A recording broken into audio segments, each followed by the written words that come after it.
which is more like, again, like I said at the beginning, a byproduct of lack of awareness, or sometimes there is a destructive type consciousness that's not in awareness, the patterns that were learned at a young age. So there's these self-destructive patterns, and then we think, why do people drink? Why do people bother drinking? It just pickles your brain. Why do people even eat this junk food? I mean, I know it tastes good, but what are you trying to avoid? Mm-hmm. So the junk food or whatever, even things like, I know people love pizza. It's the number one food in the world. But yet, if you think about that in a food combining way, I mean, at the highest levels of consciousness, there's no good, bad, or right or wrong. It's just that there does seem to be natural laws. And so if you look at food combining and pizza, it's literally like the worst food combining possible with all the worst foods considered, by our modern day nutritionists to be stacked on top of one another. Bread, gluten, a cooked tomato sauce, acidic, cheese, lymphatic stagnation, gluey, excess proteins, clogging the base membrane. Then you throw the meat on there made out of God knows what. It's not even actually meat anymore. Yeah, you mean just the factory farmed like sausages? Yeah, whatever that hormone laden. Yeah, whatever that stuff even is. So right. I guess my point is that pizza. It's sort of food. A lot of times will give you that lift. But it also, then you got to come back down. So what I've found in my own experience, just because of who I am as a person, what I've been through, and my desire to stay balanced, simplicity, really basic, nourishing foods that are pleasant and yet not necessarily pleasurable, if you know what I mean. Absolutely. When you start mixing all this stuff up, and it goes to be, your salad becomes more of a mental party than it is actually a physiological nourishment to work your intentions in life. It becomes less fuel, and it can have drug-like effects, effects that you're trying to fill an empty hole. I think that might be way more common than we realize. Absolutely. So the people that are in the nutritional world, our nutritional coaches and our advocates of various diet strategies, might not even be aware of that within their own self. And I see that a lot. Yes. The paleo, the vegans, and all this.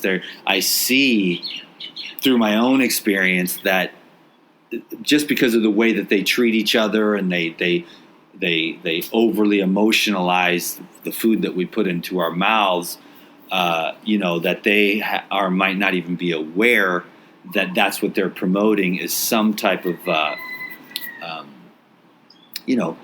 desire to fulfill some type of emptiness. So this journey is coming to the place where I'm really, really doing everything I can to use this mind in order to find out what brings the deepest fulfillment.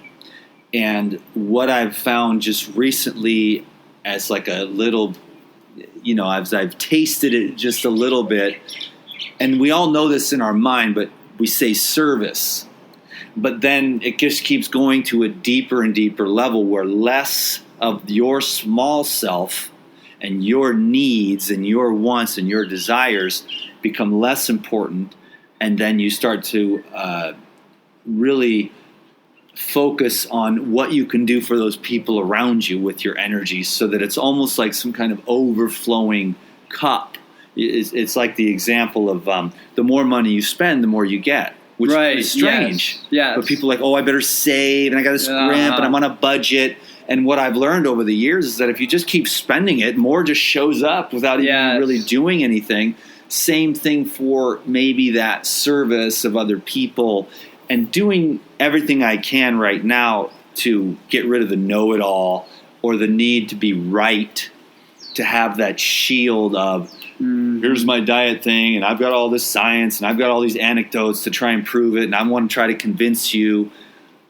That's not as important as it was to me even like, say, a year ago through this, what I'm going through, this transformation period in my life where I'm beginning to see that cultivating those divine qualities isn't just lip service, but for real deep satisfaction of the soul, so that food isn't such a big deal anymore, and an awakening of the intuition instead of like the neurosis of food, which is, I see it a lot. I don't eat anyone else's food very often because for so many different reasons, they're food combining and everything else, the intention, but there's just this this underlying, awareness that food can be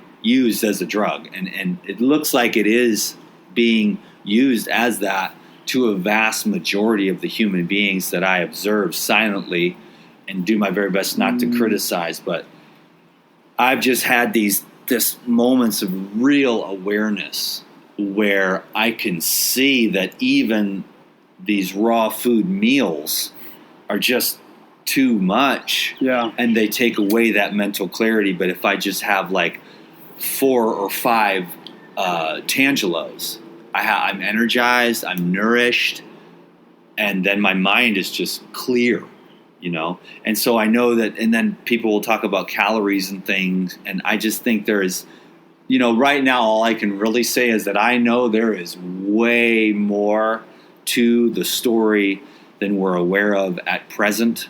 So I'm keeping my mind on that. I'm asking to be shown what is really causing healing within human beings and what's really producing that radiant health that I think that most intelligent people that are on that journey of really appreciating life as a gift would have that awareness and that desire to feel good, to be happy, and to be full and filled. Yeah, I feel as though that thing that inhibits that radiant shine, that radiant beautification in our expression, right? Because ultimately, it appears to me that it's not so much like a physical thing or a diet or a thing that we're after. We want states of feeling. So we try to get things in this context, even diets, to make us feel a certain way. A lot of there's clubhouses, so a lot of people want to join a certain club and fit in, and or certain foods they assume will make them feel a certain way. So that kind of made me realize that it's actually states of feeling that we're seeking out. And it appears to me again that for some people that state of feeling is inhibited by what I call subtle death urges. And that could be why, I've looked at the same thing for a while, like in myself, in my own life, like why do I keep doing the same pattern? It keeps showing up, and then I stop it, and then it's like, shoot, it shows back up over here 3 days later when I thought I got a hold on the situation, and I realized, like, wow, like for some reason, unbeknownst to my mind, I have some kind of impulse. Call it like, I look at it almost like a diabetic or hypoglycemic impulse, that if the blood sugar for somebody gets too low, they go sideways. They get irritable or impatient, or they just freak out, and then they have to go to get a Snickers bar or something. So for me, I look at it metaphorically in different ways, but it made me realize, like, okay, in the motherboard of humanity, there is a virus running rampant, and I feel like it's this subtle death urge that people have, where they're actually scared to fully vibrate, to fully live. And you've probably experienced this when, I know for me, like those times where I'm on that juice high, or I have that peak clarity of mind, and I'm like, I feel so good. And then I find myself making a coffee or something. I'm like, and then like an hour later, I'm like wonky. Like, wait a minute, what just happened? Sabotage. Yeah, the self-saboteur. Yeah. That is an interesting phenomenon. Many of us are just afraid. Who are you to shine so bright? Right. That's really something that is happening in right now, in this experience. And what you call the subtle death wish is, I've never really heard it like that, but that could be, it's kind of an interesting thing. I remember Dr. Hawkins saying, it's the big cop-out, you can't wait to die, and then you'll be out of here, you'll be free. I think a lot of us have that, and then there might be more of a negative side to that, which is just like, you may have decided unconsciously in some way or another that you're not worthy of life, or you had such a hard traumatic experiences in your childhood that you didn't feel worthy of life, or you wanted to I wish I could just die.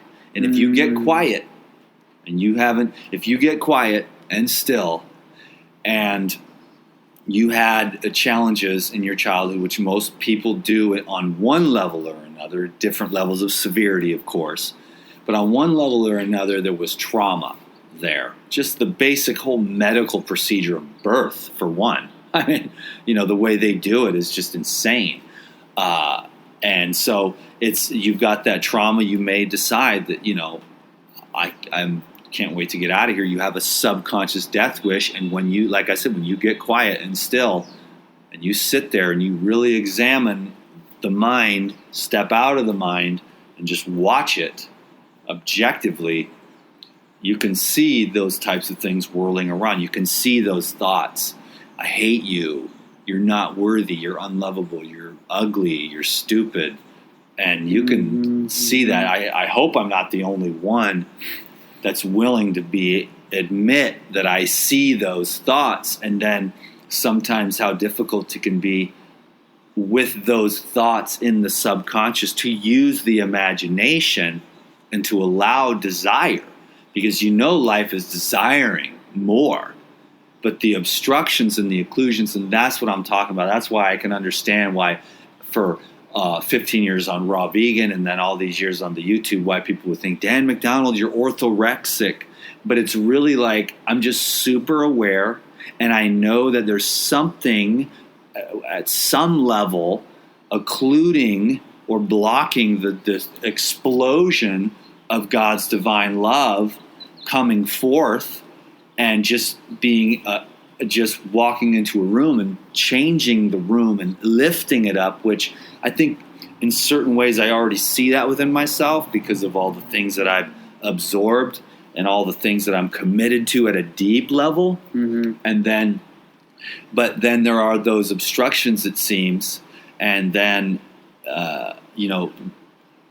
I'm aware of those things where I feel like maybe there's people out there that would call me that you're orthorexic, you're fasting too much, you're trying too hard to get clear so you can find this, because I really would not want to leave this planet without the complete flow. And so now I've got to find a way to love myself enough to allow that light to clean me out. And when I'm going through that process of the nerves being cleansed, of those feelings that are buried below eating and busyness and athletic pursuits and money pursuits and relationships, I mean, the whole dang thing is nothing but one big distraction until you realize that and say enough is enough, and you disappear on the island of Kauai up into the jungle and you just shut everything down, because the time has come that the distractions are more painful than the actual work that needs to be done, what needs to be looked at, the stillness and the sitting with that pain that was buried, that trauma. I think that's humongous. And I don't think science has much data yet, but I think some of the pioneers in consciousness are beginning to understand how, well, there's this guy in Germany, of course he's in jail now, but he was just with his cancer patients, he was just working on the trauma. That was it. He wasn't working on the diet. He wasn't working on anything else, no oxygen, no nature stuff. He was only working on helping them to deal with the trauma, and he was getting a 100% success rate. Wow. Now, of course, again, he's in jail, But that's just one small example of how trauma equates to disease, and how these people come up and they know intuitively, everyone knows that the medical establishment has zero influence on healing cancer. Mm-hmm. They're not interested in it. They don't have the skills. They don't have the ability. Yes, they can theoretically, they pretend like they're prolonging your life, but what I really think is happening is that when you get medical attention when you have cancer, you're actually shortening your life quite a bit. My advice would be to, if you get diagnosed with cancer, get the hell out of the medical establishment and never go back, and take care of yourself as best as you can, but stay the hell out of there. Get the diagnosis, realize you've got it. You'll probably live another 5, 10, 20 years. Not if you go with the medical route. They will burn you, fry you, cook you, and poison you and scare you to death. And that's why I think that is allowed to happen, because I think there are many, many souls who actually are just ready to leave. Right. They were ready to leave a long time ago in that childhood trauma. They had that subconscious death wish, and they just couldn't ever find that place in themselves where they appreciate life, the gift. You know, those near-death experiences, they go into the light, they see Jesus, they get the transformation, they come back to earth. They're completely transformed human beings, and they love life, and they can help others, and they're hands-on healers, and they're just a wealth of information, knowledge, understanding, empathy, and compassion. And then the rest of us are just mere mortals who didn't get to really create that type of experience or didn't call that in, and we just end up not ever being able to deal with the trauma. And so when we try to get grandma, who's 62 years old, to change her diet, I mean, I see this every day. Grandma, you got to ask your grandma, hey, grandma, do you really want to live? And then, of course, the politically correct answer is, well, of course, sonny. But you hear it deep down inside. I would say about 50-50 when I ask that question. 50% of them mean it a little bit. Mm-hmm. The other 50% don't mean it at all. And then there's a very, very small few who are like, I will do whatever the hell it takes. I love my life. I was just unaware that this relationship was killing me. I thought that it was the right thing to do, to stay in it, because divorce is evil, sin in the Bible.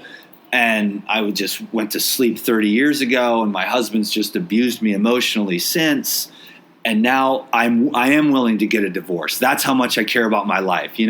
One small example of that. And so this is just like the nutrition thing is a hobby. I love the fresh food, but if we're not going to look at these other deeper layers, then I don't think there's anything I can do. And the nutrition can allow more clarity and more energy through intention. I'll find this farmer has mandarins or tangelos, and this farmer has mandarins and tangelos. They're both organic, but Linda's, for some reason, are off the frickin' hook. She's smiling. She's 72 years old. She's happy. She's friendly. Her and her husband enrich the soil. They love what they do. They love the fruit. This guy over here, it's a business. He got it from his uncle. He's just going through the motions. He's selling the fruit. Love makes the fruit taste better. Love is the intention. Love is the vibration. Here's an organic tangelo. Here's an organic tangelo. This one's got the love in it. This one doesn't. You can taste this one. You can feel it. You're drawn back to Linda's fruit stand again and again and again, when all these other people have even cheaper fruit. You can get, hers is twice as much. Mm-hmm. But I go there every time. I spend twice as much because I feel the vibration and the love that her and her husband are putting into their fruit. So that's what you want to know about nutrition. Who's growing it? What's their intention? And do they care? Is this some monocrop celery with, hey, I'll take that. At least it's not sprayed. But the person who's like really putting their time and energy into that celery, it's just going to be more vibrationally expansive. And that's what that's where you turn on your radar right here. And you're seeking out the highest level, best intentional food. And so that's more of an intuitive thing than what we've got going on now is calorie counting and this food and not this one. You're killing the planet, you animal murderer. Which are all just theoretical judgments, right? A lot of times the way that we it seems to me that we make our decisions a lot of times absent of love, motivated by fear. Yeah. We're very programmed to direct our behavior towards fear, which is actually the subject of a book I'm going to be working on at some point called The Pathology of Fear, which to me is the whole crux of disease, degeneration, debilitation, and psychosclerotic conditions. Yeah. To me, that I've looked at that for a while, and even hearing you, I realize the healing force in the universe under my own approximation is HOPEFAITHLOVE.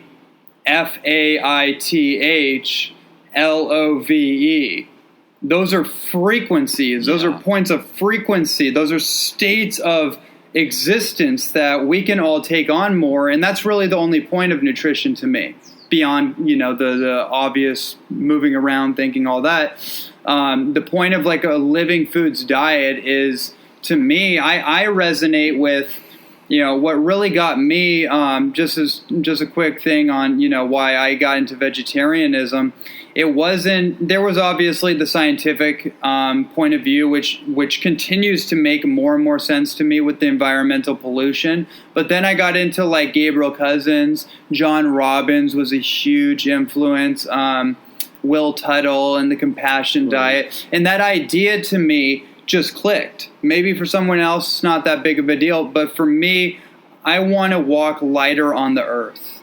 And not just physically, but energetically. If I can do that, no matter what I'm consuming, I know that I'm making a better imprint. I'm making a more ecologically sound imprint, and I'm actually enriching other people's lives, which to me seems to be the crux of the matter. And I just feel like no matter how much life I am awarded, I'm gifted to live, if I can soak up as much juice, every iota of positive life force energy within all the years that I get to live, even if I only get another year and someone else lives miserably on a dialysis machine for 100 years, I came out far more fortunate. Yeah, it isn't the length at all. I mean, I love longevity. Yeah, it's an amazing idea. Yeah. And being 41 years young and just ripping around like it ain't no thing, and hanging out with, younger people and whatever, dating younger women, and just be I'm getting away with this because I'm on point, That's one of the things that raw food's done. It's kept my body and my mind super young at the level of genetic expression. That's one of the things I love about the living food, the natural, wholesome foods. That's an obvious thing to me. I hesitate to say, but one of my female friends was she was just commenting on my derriere, Yeah. I've never seen anything like that even on a much younger man. You know what I mean? So it's I have the raw foods is anti-gravitational, is what that is. And so that's a really big thing that I've noticed. So I would recommend that, but I wouldn't say, don't do this, do that, I'm right, you're wrong, you're killing things and things like that. There's ethical veganism.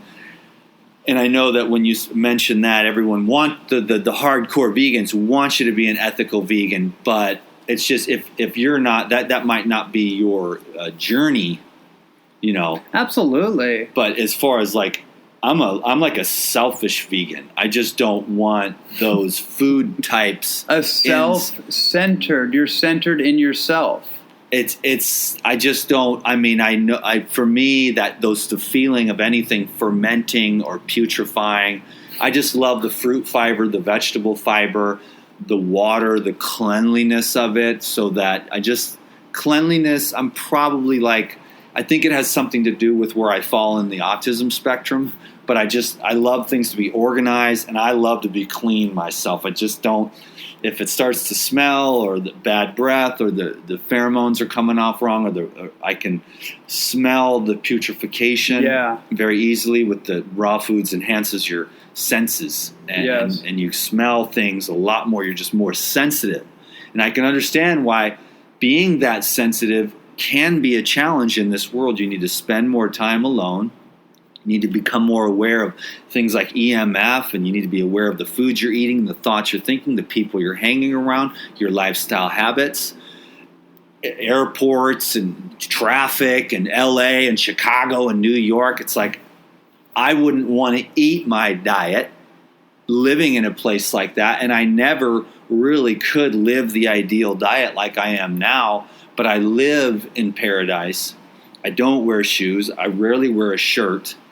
I just did today for this interview here, and the food here is fresh, and it goes along with the environment. But if you're trying to be a fruitarian in Michigan in the winter, it just sucks. It can be done, and I've done it. I've lived in Seattle and been a raw foodist.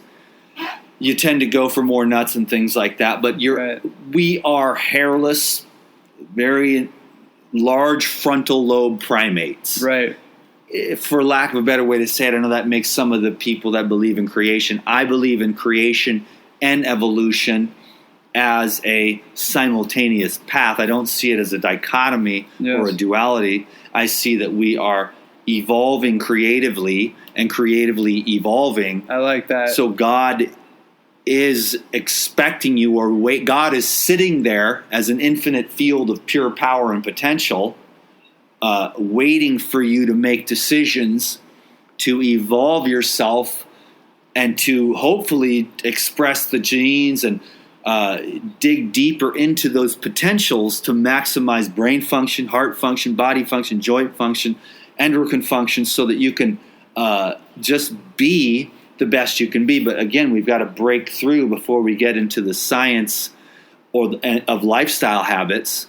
We've got to break through into that. How much do you love yourself? Yes. And once you do have that infinite love for yourself, there are a lot of resources, a lot of tools. We're very blessed.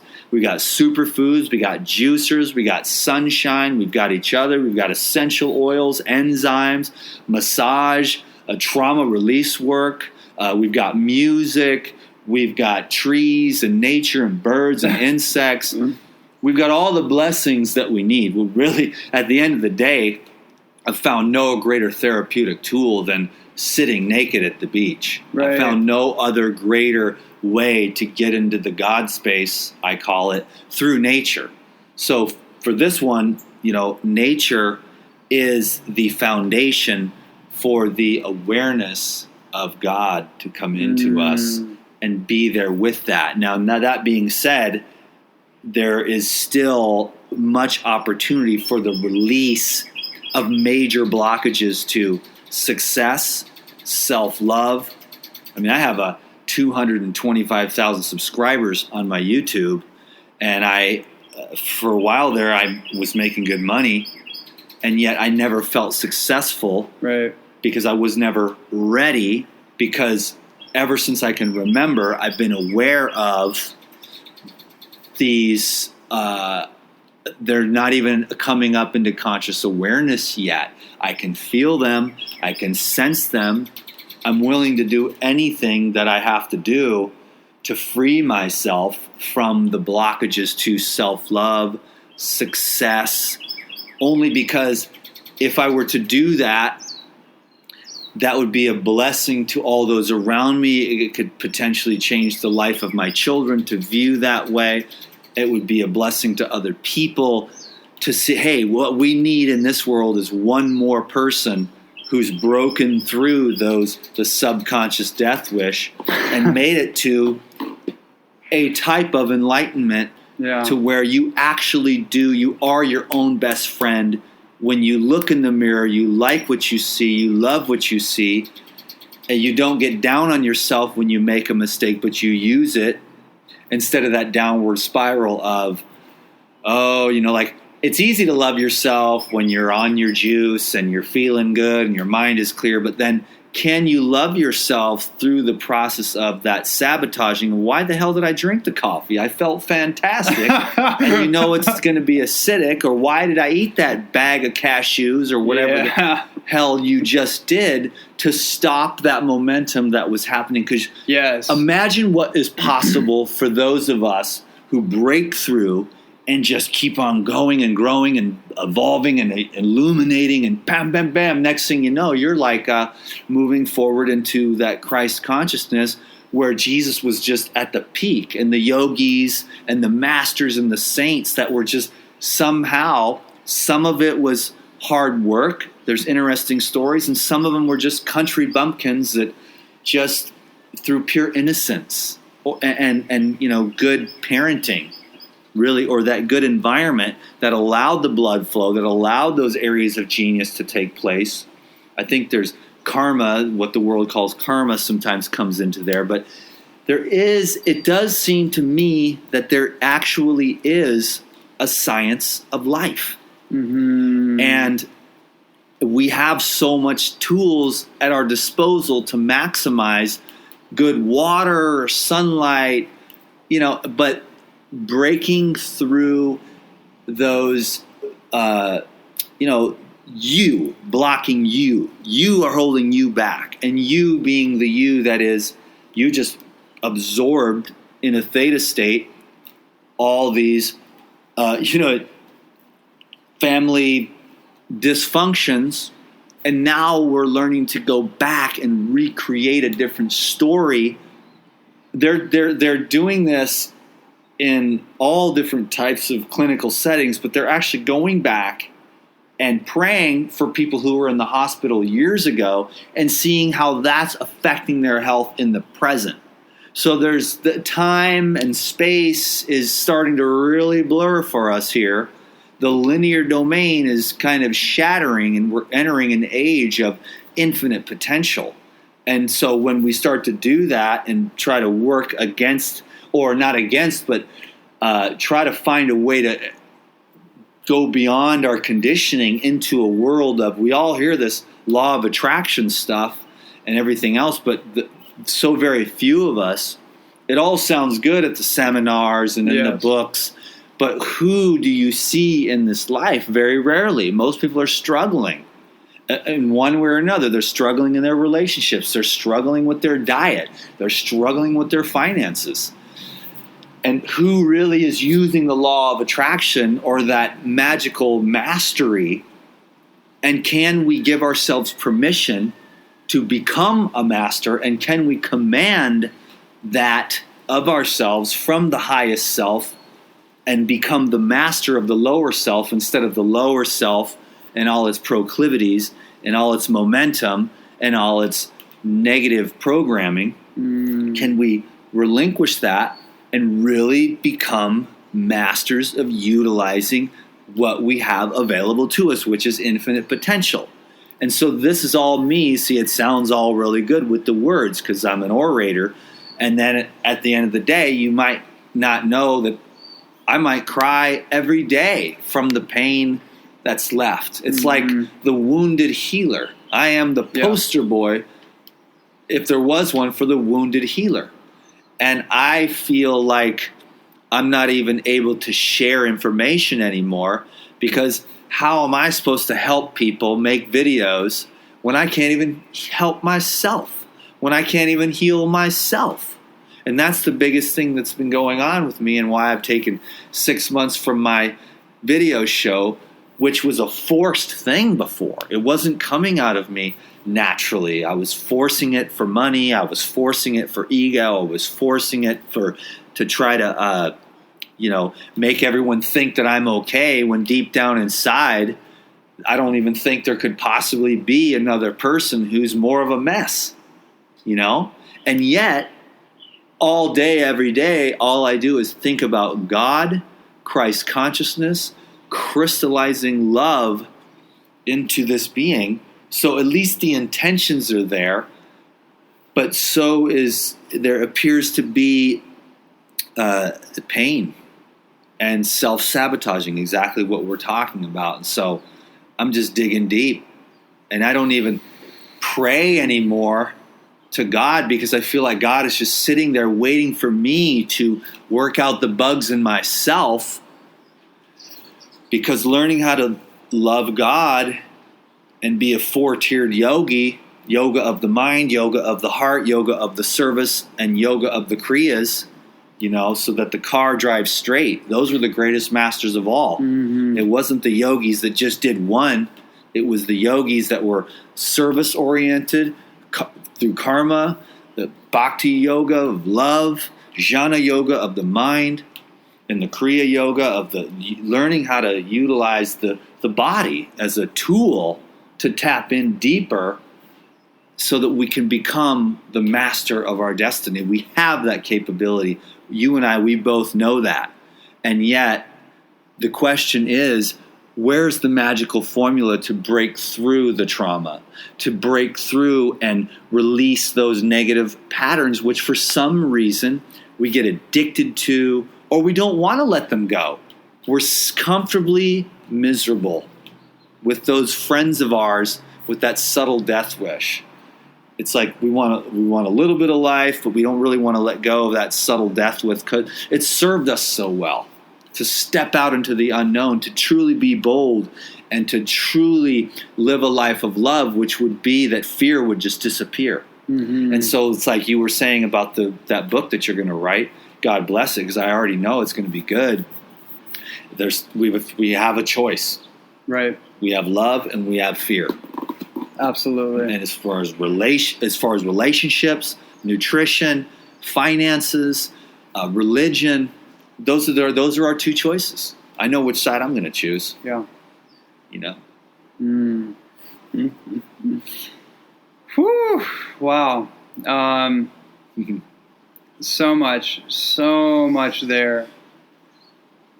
I think that is the absolute perfect place to conclude this conversation. Word. Absolutely brilliant, beautiful, and... Could have said that in the beginning, huh? It was just a 1-minute interview. Choose love or choose fear. Peace be with you. No, but that's the thing, is the setup for the thing that we all know. We all know that, but it takes the drama of the experience to get so intense where we make a choice when our back is against the wall sometimes. I feel like sometimes that's when we make the greatest breakthroughs, whether it's necessary or not. And this whole conversation was a really deep exploration into that, and I really appreciate it. Thank you for coming on and transmitting just your authenticity and coming out of the shadows. And I know you've been in your process that I so respect of just self-reflection and self-cultivation, and we've hung out a lot more since I've been on the island here, and I've gotten to know you more, and I really appreciate you. So thank you so much. Anyone that is new to you, that's just tuning into you through this radio show, do you have a website, anywhere that they can find more resources about you, the stuff that's online right now? Yeah, I've got some amazing DVDs on my website, regenerateyourlife.org. They're very inspiring and very instructional as far as the linear aspects of creating delicious food, juices, smoothies, salads, entrees, and the raw food lifestyle. That's kind of the old Dan. I don't anticipate leaving behind the raw foods, but just stepping it up into a whole nother notch, basically, to where it's like it's totally socially unacceptable, really. Like you're living way too high. It's like, you can't be a fruitarian, you can't just live off juice. And I'm like, well, actually you can. And when you do, it's quite expansive, maybe not forever. But anyways, beyond that, there's also the YouTube channel, which is kind of my legacy, 2,000 videos over there, free information, years of study, starting 20 years of information put down into those videos, and that is life-regenerator.com. And so thanks for your time, Ronnie, and your presence, which brought the best out in me. I want everyone to know that I appreciate you very much. I respect you. so much. Your work, your clarity, the things you're doing, the lecture you gave yesterday, so on point, bro. You're growing, you're blossoming, and you inspire me a lot. And I really appreciate you, Ronnie. I'm glad to call you a friend. And anyone that knows you knows that you are a very bright light and you have a very bright future. And I really appreciate being your friend. Right on. I appreciate that reflection, brother. Thank you so much. God bless you, Ronnie, and God bless everyone who's listening, and peace be with you all. All right, everyone. That was another episode of the official Ronnie Landis podcast show with our incredible guest, Dan, the Life Regenerator McDonald. And what can you say about it? Take what resonates with you and live life to the fullest. I really encourage you, not only share this with everyone you know, but listen to it over and over and over. Until next time, we'll see you guys. Aloha. Aloha.